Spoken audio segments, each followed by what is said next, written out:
I thought, uh, along with my grammars and other things, that I would begin a commentary in the book of Job. And let me just introduce the book of Job by some comments found in the Sonsino Bible Commentary series that talks about the greatness of this book. And you know, when you think about great works, Job ranks among the world's greatest literature. Let me read some comments, and this is on Roman numeral 19 of the introduction in the Sonsino Bible commentary by Rabbi Reichart and Rabbi Rosenberg, revised by Rabbi Rosenberg. So let me begin with some of the statements that were made at the beginning. The book of Job fulfills these standards of excellence. He's describing what makes a book a classic. It must have dimension of height, it must have dimension of breadth and of depth. And so he writes, or they write, unnumbered scholars, poets, philosophers, critics in generation after generation have delighted to bestow upon this product of the Hebrew religion, the Hebrew religious genius, the accolade of reverent homage. Professor George Foot Moore of Harvard University summarizes the universal testimony in these comprehensive and superlative words. Quote, the book of Job is the greatest work of Hebrew literature that has come down to us, and one of the great poetical works of the world's literature. The Matterhorn of the Old Testament, says Professor Charles Foster Kent in unfeigned astonishment. And so, as we look at this book, there are other praises that were poured upon the book of Job by men. Tennyson and Carlyle spoke of it with bated breath.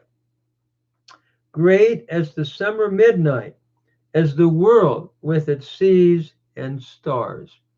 There is nothing written, I think, in the Bible or out of it of equal worth. A noble book, all men's book.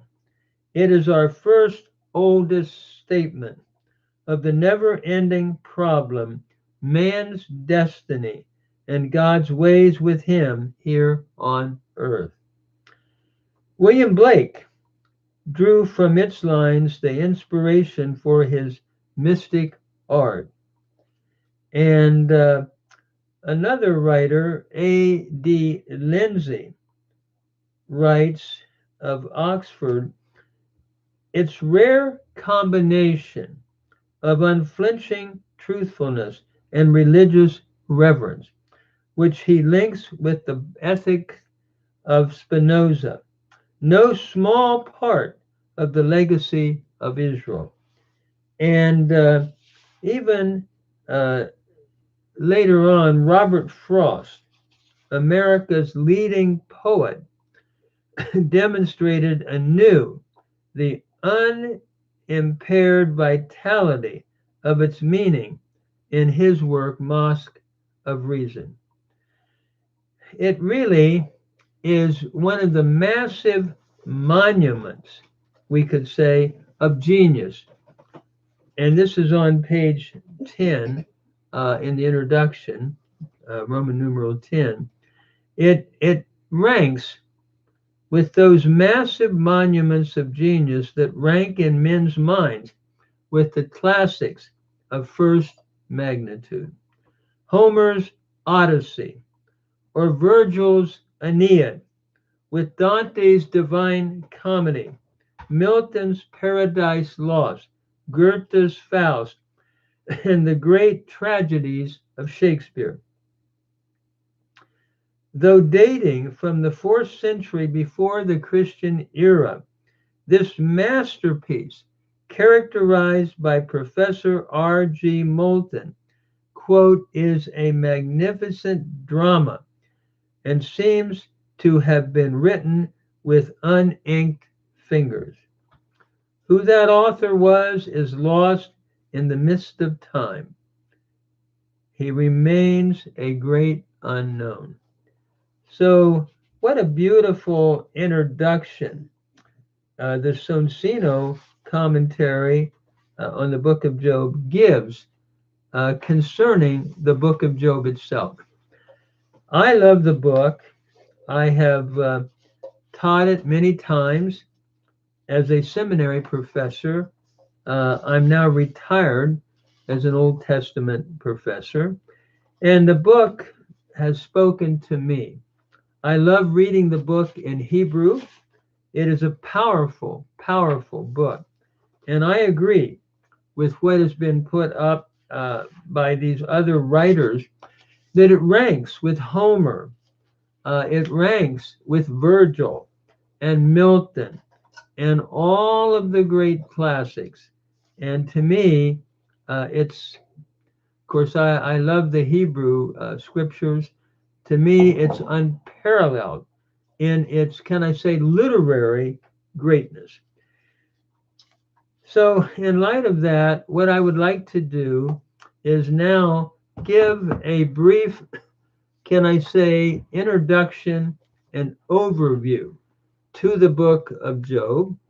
And then I would like to, in another video, begin working through by reading the Hebrew text, translating it, and giving a brief commentary through this great book. As to the introduction of the book, the title gets its name or receives its name from the character of the book. The Hebrew word Iyov appears in the original Hebrew text, and the English form Job is derived then from the Vulgate version. Thus, from the Vulgate, the English form is taken. As to the author of the book is unknown. There have been many suggestions. Job, Elihu, Moses, Solomon, Isaiah, Hezekiah, Baruch, etc. have been suggested, but none can be established with any degree of final certainty. It seems most likely that the book was written during the Solomonic era by a pious Jew who was a worshiper of Yahweh, of the Lord, and who was led to deal with the problem of suffering in the righteous. As to the date, as we've already alluded to, there are a number of views suggesting or respecting the date. Several different ones can be briefly discussed, and then the more probable one will be given. First, there are those who date its authorship during the patriarchal period. Since the historical events of the book occurred, it would seem, during this period, it is suggested that the authorship did also. This view is supported by the Talmud and others. Various authors, such as Job, Elihu, Moses, have been suggested. The problem with this date, though, is that the writing and composition bears evidence to the period of the wisdom literature rather than the literature of the patriarchal period. Second, some, such as Ewald and Hitzig, date its composition in the 7th century BC, shortly after the fall of the northern kingdom. Those who support this view seek to maintain that the question of providence in Job evidences the fact of a widespread misfortune. However, the answer to this query is that the misfortune of Job is individual and does not seem to evidence any widespread or national misfortune. Only is this found in Job himself. Also, the misfortune of the 7th century was upon the idolatrous and wicked practices that were going on. Whereas in Job, the wicked are prospering instead of suffering, and he, a righteous man, is suffering. Third, there are those who date the book after the exile up to the 4th or 3rd century BC. The arguments to support this critical contention are as follows. 1. The extremely developed form both of the morality and doctrine of God in the book. 2. The points of contrast which it presents with Jeremiah and the ideas of his age. And 3. The strange parallel existing between Job and the servant of the Lord, Yahweh, in the second part of Isaiah. The objections to these contentions, though, are quickly seen, I believe. The morality and doctrine of God is no more highly developed in Job than they were before the exile. For example, the theology of the Psalms and Proverbs demonstrate this. The similarity between Jeremiah and Job come from the fact, no doubt, of Jeremiah's acquaintance with the book of Job. Finally, the parallel between Job and the suffering servant of the Lord is not a copied parallel, as one in the narration of national suffering, as one is the narration of national suffering, while the other is individual suffering. It seems best, I believe, to date the composition of the book in the Solomonic era. When the works of Solomon are analyzed and compared with Job, a similarity of thought and style is seen. During the era of Solomon, the practical questions of life were being considered, and Job falls into this same cycle. Delitzsch, for example, supports this when he writes concerning the book, and I quote, this is from Franz Delitzsch, Biblical Commentary on the Book of Job.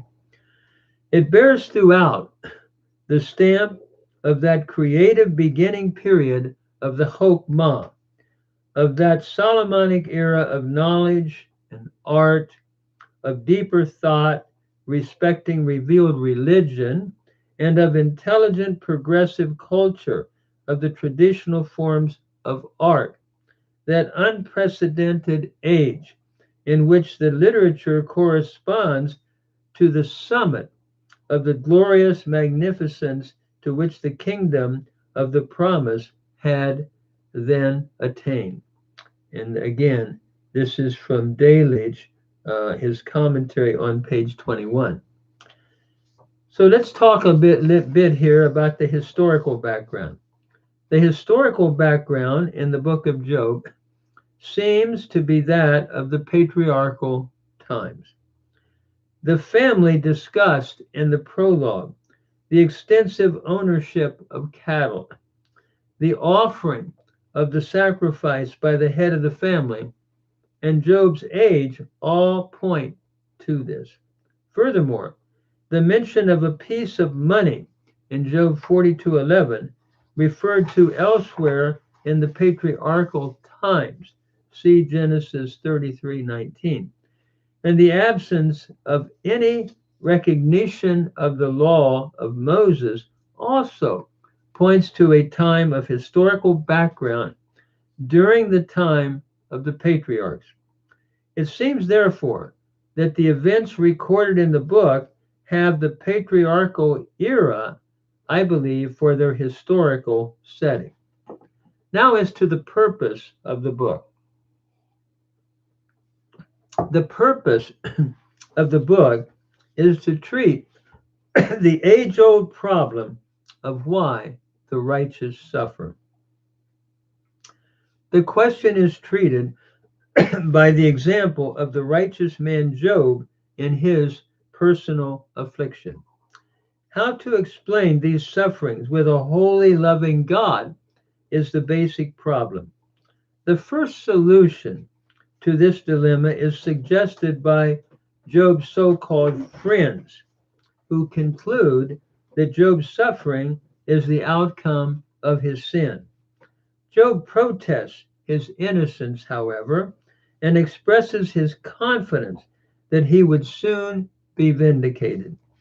The next solution is suggested by Elihu, who feels that God brings suffering upon those he loves for the purpose of their chastisement, but also their betterment. The final and correct solution, however, for man's suffering is answered only by the Lord himself, in which the majesty and wisdom of the Lord is contrasted with the littleness of man. Job was taught not to question the sovereign dealings of God, but merely to rest in his knowing all, even suffering, work together for good to them who love God and who are called according to his purpose. This is a quote that I'm making from the book of Romans, chapter 8. So, in summarizing the book of Job as to its significance in dealing with the problem of suffering, Raven, in his Old Testament survey, writes, the book of Job is incomparably the most profound and dramatic presentation of this problem in all literature. The proper solution of the question in the abstract brings it very near to the New Testament view in real life. The righteous sufferer, Job, foreshadows the righteous sufferer, Christ, and the increased blessings resulting from Job's sufferings foreshadow the incalculable blessings which result from the sufferings of Christ. This view is substantiated by the statement in James 5:11, and that is a quote from J.R. Raven, Old Testament Introduction, written in 1910, page 274. Now, let me spend a little time now in what we could call the overview of the book. The theme of the book of Job, as we have already alluded to, is the problem of suffering. The book of Job begins by introducing the readers to Job and the testing he is called upon to face. This is in chapter 1:1 to 2:13. Job is a holy man, seen in 1:1, with great prosperity in chapter 1, verses 2 to 4. He faithfully worships the Lord in verse 5. In the midst of this characterization of Job, the accusation of Satan before the Lord is then given in chapter 1, verses 6 to 12. He accuses Job by telling the Lord that Job is only obedient because you prospered him in verses 6 to 11. As a result of this accusation, the Lord then permits the testing of Job at the hand of Satan.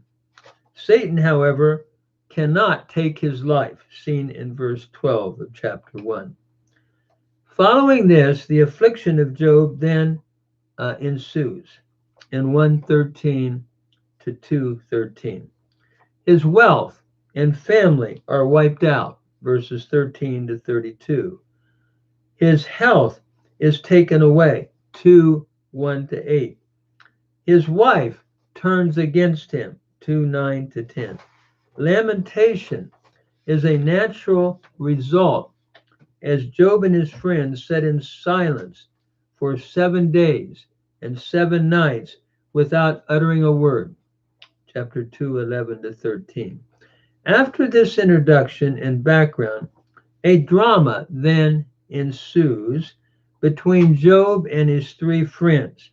We see this in chapter 3, 1 to chapter 31, verse 40. 3 rounds of speeches between Job and his friends are set down, along with Job's answers and defense of his own integrity. In the first round of speeches, Job begins by cursing the day of his birth in 3:1 to 9, and laments over his prolonged life in 3:10 to 26. Eliphaz first then gives the first speech, and after complimenting Job for his good life, diplomatically hints at sin as the explanation of Job's suffering in 4:1 to 5:7. He advises Job to seek the Lord for forgiveness in chapter 5:8 to 27. Job, however, defends himself against Eliphaz and declares his innocence in 6:1 to 30, lamenting about life in chapter 7:1 to 11, and concerning the character of God himself in 7:12 to 21. Bildad's first speech then gives the same reason for Job's suffering in 8:1 to 7, appealing to tradition for his support. Eliphaz appealed to like a dream that he had, where Bildad appeals to tradition. He admonishes Job to repent in order to escape further judgment in 8:20 to 22. Job answers Bildad, declaring the invincibility of the Lord, of Yahweh, in 9:1 to 16, and requesting a daysman to plead his case in 9:17 to 35. He concludes his speech with a bitter complaint against Yahweh in 10:1 to 17, even welcoming death in 10:18 to 22. Zophar, the last speaker in this round, accuses Job of iniquity in 10:1 to 12, exhorts him to repent in order to be restored and blessed again in 10:13 to 20. Job's answers to Zophar are with biting sarcasm in 12:1 to 25, and with a denunciation of their counsel, 13:1 to 12. He describes the transitoriness of life in 13:23 to 14:6, and is relieved only by a faint hope of immortality in chapters 14:7 to 22. After this first round of debate, in the second round, the controversy grows even more heated in chapter 15:1 to 21, verse 34. In his second speech, Eliphaz rebukes Job for his arrogance in 15:1 to 10 and irreverence 15:11 to 16, giving a description of the wicked in 15:17 to 28 and their fate in 15:29 to 35. Job then replies by rejecting the speech of Eliphaz in 16:1 to 6 and falling into a very doleful lament and accusation of God for his pitiful condition. This is seen in 16:7 to 17:16. The second speech of Bildad is a strong reproach of Job in 18:1 to 4, and a declaration of the fate of the wicked, same chapter, 18:5 to 21. Job answers by expressing his vexation concerning his friends in 9:1-6, and concerning the Lord himself in 19, I should say, 1-6, and 19:7-22. He is vexed with the Lord over his seeming injustice, 19:7, lack of mercy, 19:8-10, and his persecution of Job, 19:11-22. In the midst of utter despair, though, a flash of victory is seen in Job as he speaks concerning a living vindicator. This is in 19:23-25, and a living hope after death, 19:26-29. Zophar's second speech is a hasty reply, stating that the prosperity of the wicked is short-lived. We see this in 24-28. He applies his proposition to Job, classifying him with the wicked and their fate in 20:29. Job replies by refuting the proposition of Zophar in 21:1-26, and by rejecting his friend's counsel as pure lies in chapter 21:27-34. The third cycle of speeches follow with more intense severity, 22:1-34:40. Eliphaz, in his third speech, concludes that Job is a great sinner, guilty of avarice and cruelty. So he's just adding things that he's not even aware of, 22:1-11. After speaking piously of God's omniscience and man's wickedness in 22:12-20, he commands Job to repent in 22:21-30. In Job's third reply, he searches for God, 23:1-9, proving his faith and reverence for him in 23:10-17, and he concludes his reply by giving testimony to the prosperity of the wicked and the Lord's apparent indifference to it in 24:1-25. This is followed then by Bildad's third speech, where he describes God's sovereignty, 25:1-2, his omnipotence, 25:3, against a description of man's sinfulness. That theme continues to come back, 25:4-5, and his man's low estate, 25:6. Job quickly dismisses Bildad's words as applied to him and knowingly describes God's greatness in 26:6-14. Job then gives his closing words of self-vindication in 27:1-31:40. He affirms, first of all, his innocency in 27:1-23. He sets forth the wisdom of God and praises him for it in 28:1-28. By the way, this is a great classic chapter on where you find wisdom. And at the end of it, after all the searching, you find it in Yirat Adonai, the fear of the Lord. Job outlines his past honors in 29:1-10, his good deeds, 29:11-25, with the humiliation and pain of the present in 31-19, along with God's silence, chapter 30:20-31.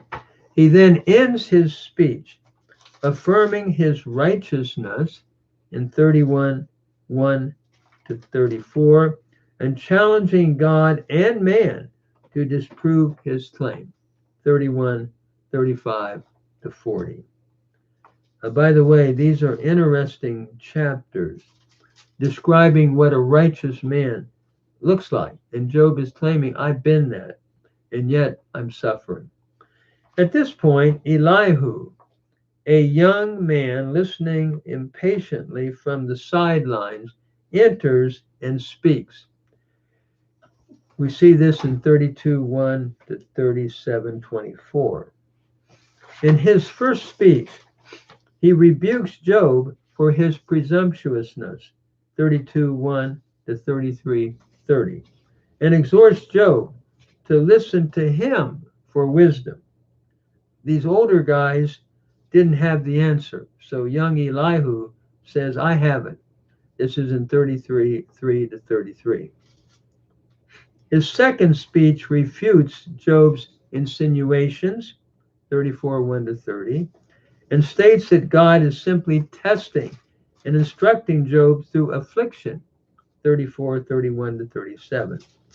In his third speech, Elihu acknowledges God's greatness, 35:1 to 8, showing that affliction comes to both the righteous and the wicked, 35:9 to 16. The fourth speech, then, is a climax for Elihu, as he gives the reason for suffering and an exhortation to Job in the midst of suffering. Chapters 36:1 to 37:24. The reason for suffering, Elihu argues, is found in God's disciplining and teaching of man to improve him in verses 1 to 18 of 36. Elihu then exhorts Job to acknowledge God both in his words, 36:19 to 21, and in his power, 36:22 to 37:16, as displayed first of all in nature, 36:22 to 23, in the thunderstorm, 37:1 to 5, and in the snow and the rain, 37:6 to 16. Elihu then concludes his words by emphasizing man's sinful frailty before God. Many commentators have noted that Elihu didn't add anything that unique in the argument. Following Elihu's speech, though, from what the others had already tried to argue, following Elihu's speeches, the way is open for the discourses now of God. This is found in chapter 38:1 to 42:6. In his first speech, the Lord presents his omnipotence to Job. We see this in 38:1 to 45. He is seen as the creator, sovereign, and protector. He is the creator of the universe, 38:5 to 7, the sea, chapter 38:8 to 11, of time, 38:12 to 15. He is sovereign over the deep, 38:16 to 18. He's sovereign over light, 38:19 A, darkness, 38:19b to 21, over snow, 38:22, and hail, 38, the latter part of 22 to 23, over lightning, 38:24 to 25, over rain and ice, 38:26 to 30, over the constellations, 38:31 to 33, and over clouds and mist, 38:34 to 38. His role as protector is seen in his care for animals, chapters 38:39 to 39:30. Job's only reply to this revelation of the Lord's of Yahweh's character is a confession of his own worthlessness in 41 to 5. In God's second discourse with Job, God's power and man's frailty are contrasted. Man's frailty is depicted in his ignorance of God's creation, chapter 40, verse 6 to 41. Only God understands, actually chapter 40, verse 6 to 41:34, I should say. Only God understands the Behemoth, 46 to 24, and the Leviathan, 41, 1 to 34. These creatures, only He can account for the untamable power and strength of the latter. Job's confession then follows as he acknowledges God's power and wisdom in 42, 1 to 2, his own ignorance in 42, 3, and his own sin, 42, 4 to 5. He notes that the purpose of affliction is to refine man so that he can more clearly see God's greatness and his own frailty. We see this in 42, verse 5. The book then is concluded with a closing epilogue in 42, 7 to 17. Job's three friends in this epilogue are rebuked, 42, 7 to 9, and Job then is restored and renewed to a greater blessing than he had before the suffering, 42, 10 to 17. That's basically the overview of the book and the themes and the development of it in a sort of a summary way. What I hope to do is then begin a commentary talking through the book of Job by reading the Hebrew, translating it, and then talking about its meaning slowly. It's a massive book, and it's a wonderful, wonderful book. The Hebrew is very difficult in Job, sort of like reading Homer in Greek or Virgil in Latin. But it's a wonderful, it's the greatest, I think, of all literature. So I wanted to give that introduction, and hopefully we'll hope to do more of a commentary from the Hebrew text with English translation and comments in subsequent videos.